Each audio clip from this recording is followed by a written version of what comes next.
Hello again, another Agakala reaction. Today we have date night. Woohoo! And we watching something that lays in his interest. Yes, it's about games. We are watching this upcoming game mixes GTA, The Sims, Mountain Blade, and Stardew Valley, the Bustling World from Easily Distracted Games. Yeah. Now, I know of these games, I've never played. It's not really games you would play, I think. No. The GTA maybe, yeah. Well. The Sims, not really. Mountain Blade, I own but haven't played. GTA, I played parts of 3. I'm not sure what Mountain Blade is. I know what the Stardew Valley is, and I know that I definitely got deep into it if I start playing. I played Sims when they came out decades ago. So I'm guessing this game. GTA as well, when they came out decades ago.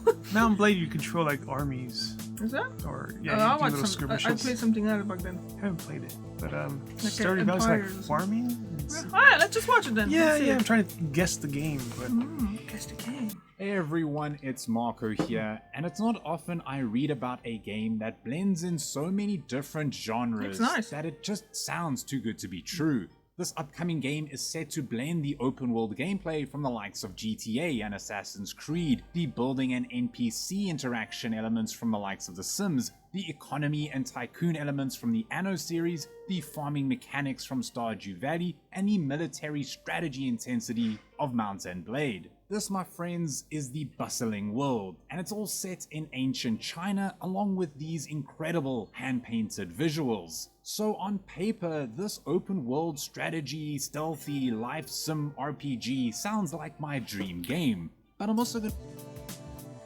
there something writing there? you hear somebody talking? Yeah. Yeah. Oh.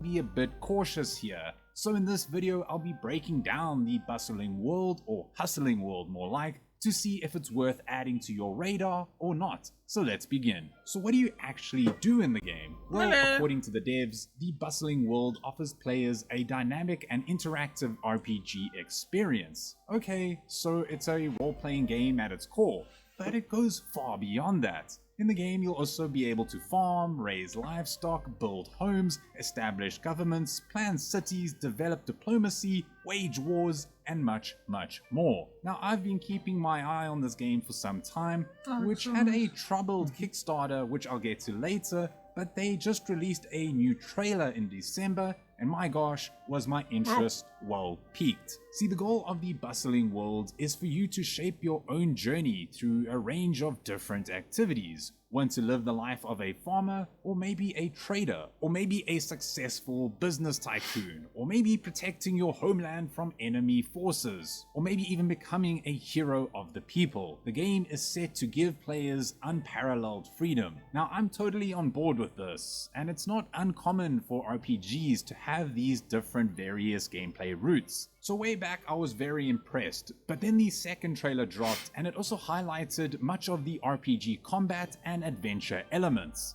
Yeah, if you're a fan of games like Assassin's Creed, Shadow of Mordor, or Metal Gear Solid, then you might really get a kick out of this part here.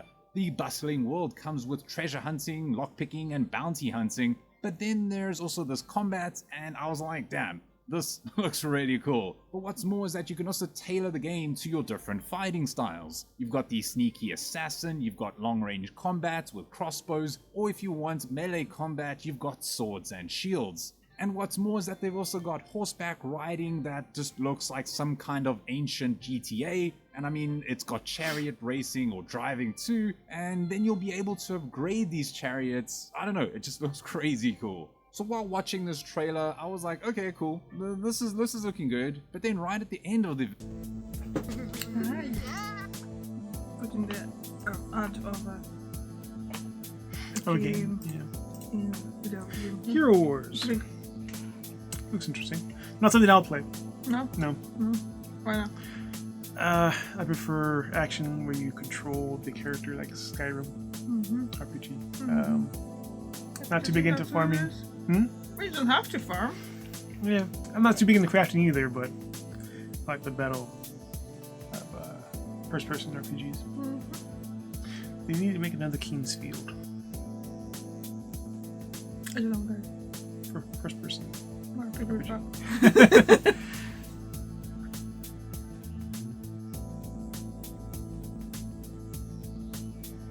I don't like these card games either.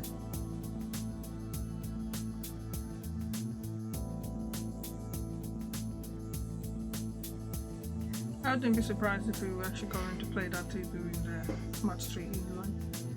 Oh yeah. And there's like stuff that they show in the ads, it's just mostly just like every now and then you have something like that there.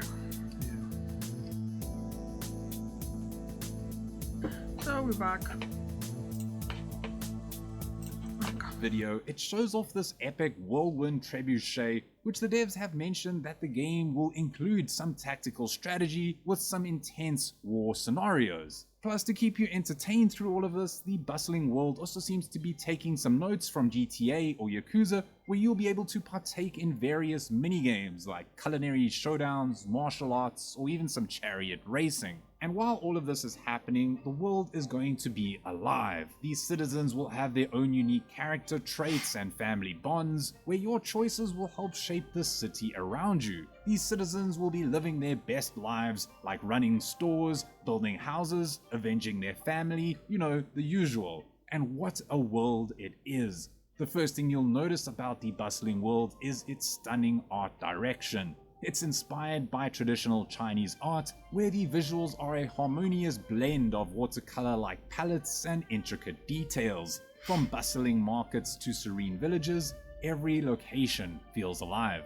Plus, it's also going to have different seasons and different weather effects. And in the latest trailer, they also showed off some traditional Chinese cultural activities like the iron flower performances, lion dances, and even fortune telling. But what makes it cool is that every player begins the bustling world as just an ordinary individual.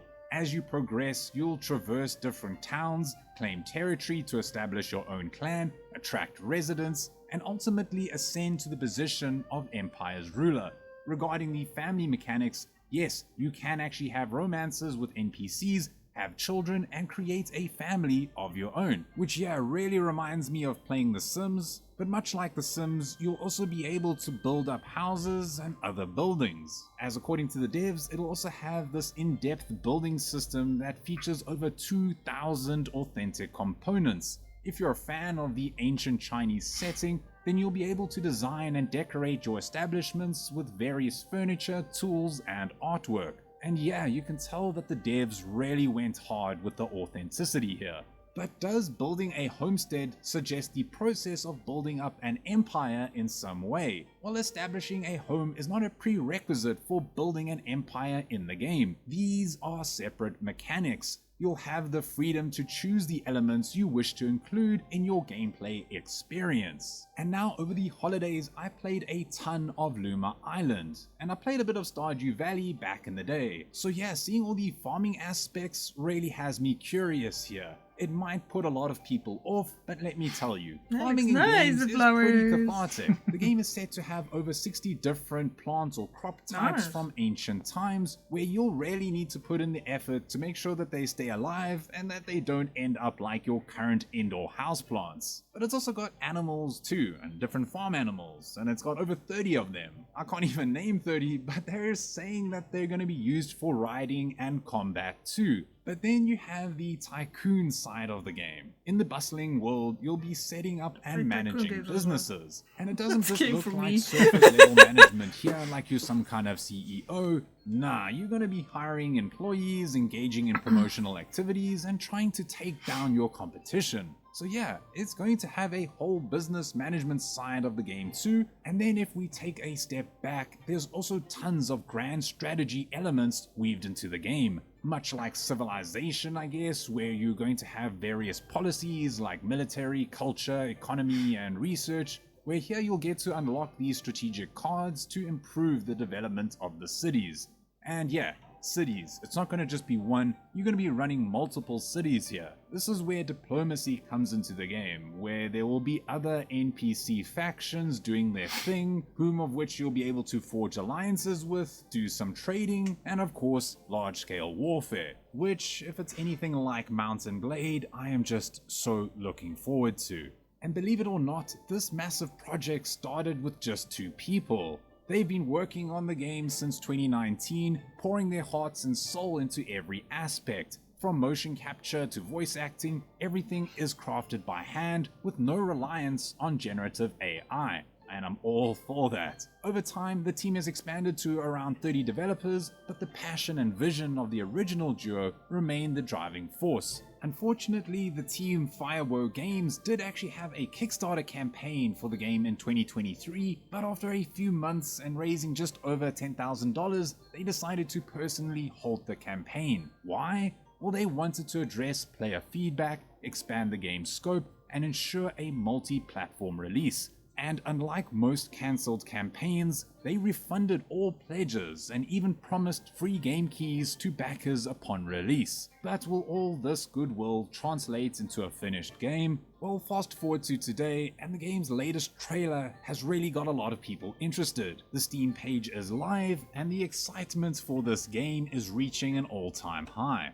So with many promises, it's not hard to be a little skeptical. A game like this is just so ambitious, and it could just easily collapse under its own weight. So yeah, there are some potential challenges, one of which is the overloaded systems. It's combining life simulation, strategy, city building, and action-adventure elements, and it's quite a tall order. So will all these mechanics mesh seamlessly, or will it somehow feel underdeveloped on release? Then there's the timeline, and there's no official release date yet. I did chat to the team on Discord, and they couldn't give a date for this year, so hopefully next. But you never know, with more attention and more people adding it to their wishlist, it might really help reduce that timeline, I don't know, getting it out sooner.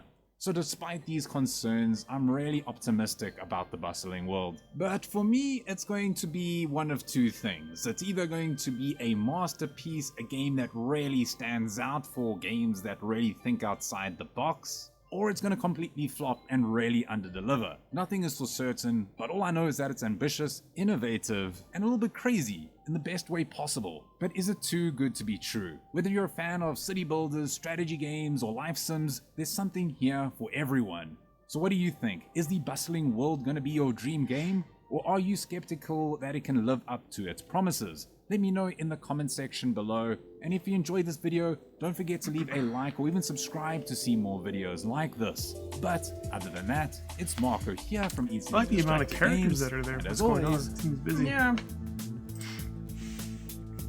It's definitely kind of game for me. Yeah. I have no time to play games. And it takes me ages to learn what's going on in the game first, so True. I might just start and then I'm just like, no.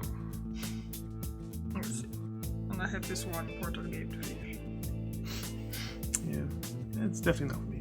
No. No. Okay. Well, at least we watched the thing. Indeed. So it looks really nice though. The art and stuff like that, it's actually really nice. I like the color palette and things as well. So maybe someday. Just not today. Not today. It's not even out. So. Thank you very much for watching and see you tomorrow. See you next week. Bye.